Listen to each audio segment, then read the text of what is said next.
भाजपा की fire brand नेता सांसद साक्षी महाराज का नागपुर हिंसा पर बड़ा बयान। साक्षी महाराज बोले, नागपुर हिंसा पूरी तरह सुनियोजित। 100 साल बाद नागपुर में दंगा हिंदुओं को और जागरूक व तैयार रहने की जरूरत का संकेत। महाराज ने कहा कि इस देश में से गुलामी के हर चिन्ह को मिटा देना चाहिए, चाहे वो औरंगजेब हो या फिर कोई और। हर चिन्ह का नामो निशान खत्म होना चाहिए। देश की मौजूदा हालत पर कहा, अब देश बदल चुका है। पहले जो भाषा साक्षी महाराज बोलते थे, अब वही देश के प्रधानमंत्री और प्रदेश के मुख्यमंत्री बोल रहे हैं।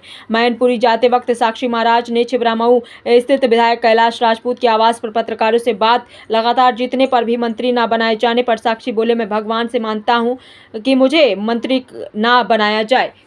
देखिए पूरी रिपोर्ट। अध्यक्ष पर लगातार आरोप लग रहा है कि ब्राह्मण विरोधी हैं, ब्राह्मण के खिलाफ एक बयानबाजी बिच्चू द्वारा की गई है। इस पर क्या कहेंगे आप? मैं व्यक्ति विशेष पर कोई टिप्पणी नहीं करना चाहता, परंतु संगठन की कृपा से 7वीं बार मुझे सांसद बनने का सौभाग्य प्राप्त हुआ है। आप लोग भी मेरे से कोई अपरिचित नहीं हैं। एक वो दिन था जब इस हिंदुस्तान में साक्षी महाराज के अलावा बोलने वाले कम लोग थे और जहाँ बोलते थे वही FIR दर्ज हो जाती थी और फिर आप लोग हेडलाइन में निकालते थे, फिर दिए बाबा ने विवादित हुआ।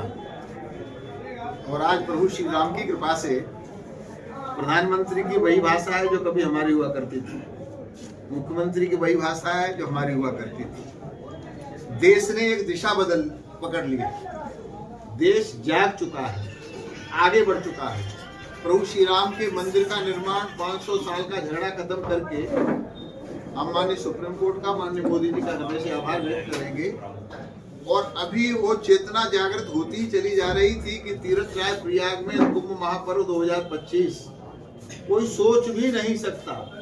67-68 करोड़ लोगों के द्वारा स्नान, आस्था का कुंभ, और मैं स्वयं वहां 45 दिन कंटिन्यूस रहा, लगातार शिविर लगा करके गंगा की रेती में रहा।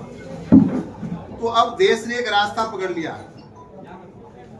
जो माननीय मोदी जी ने कहा था 2047 में भारत विकसित होगा, मुझे लगता है भारत विकसित भी होगा, विश्व का गुरु भी होगा और विश्व का नेतृत्व भी करेगा।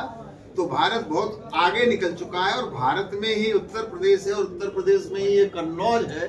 तो अच्छे दिन आ गए हैं, इससे भी अच्छे दिन आने वाले हैं, कोई चिंता करने की आवश्यकता नहीं है। औरंगजेब को लेकर के एक नई बहस शुरू हुई है। औरंगजेब को लेकर उठा मुद्दा महाराष्ट्र में कहीं न कहीं आगजनी तक पहुंच गया। अब जो लोग सांप्रदायिक औरंगजेब का अपना बाप मानते हैं, उनके मन में पीड़ा हो सकती है, परंतु मेरा और संपूर्ण राष्ट्र का मानना यह है कि गुलामी के हर चिन्ह को समाप्त करना चाहिए।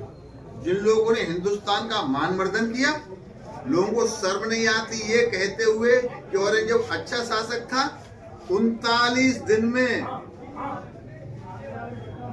किसी व्यक्ति की हत्या करना, बंदा बहादुर की चमड़ी उधेड़ना,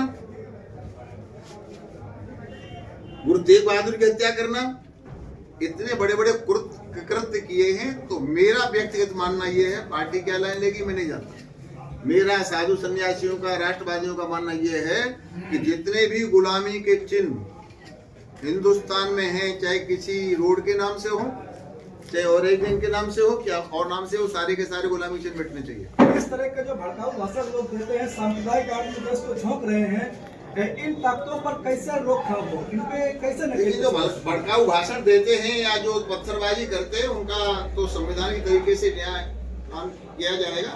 और मुझे लगता है संविधान से बड़ा कुछ नहीं है, तो हम लोग संवैधानिक तरीके से करेंगे जो कुछ करेंगे। अयोध्या में भी हमने अभी जो निर्णय लिया वो संवैधानिक तरीके से लिया। मथुरा का भी निर्णय संवैधानिक तरीके से ही आएगा, काशी का भी संवैधानिक तरीके से। तो संविधान, बाबा भीमराव अम्बेडकर के संविधान पर हम लोग विश्वास रखते हैं, तो वो संविधान के हिसाब से जो कुछ होगा वही हम लोग करने वाले।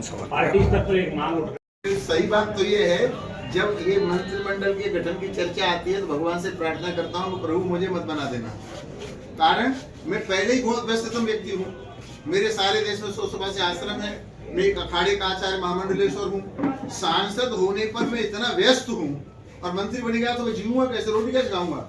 इसलिए मेरी कभी इच्छा नहीं होती, लेकिन पार्टी के हर आदेश का मैं पालन करता रहा हूँ, करता रहूंगा।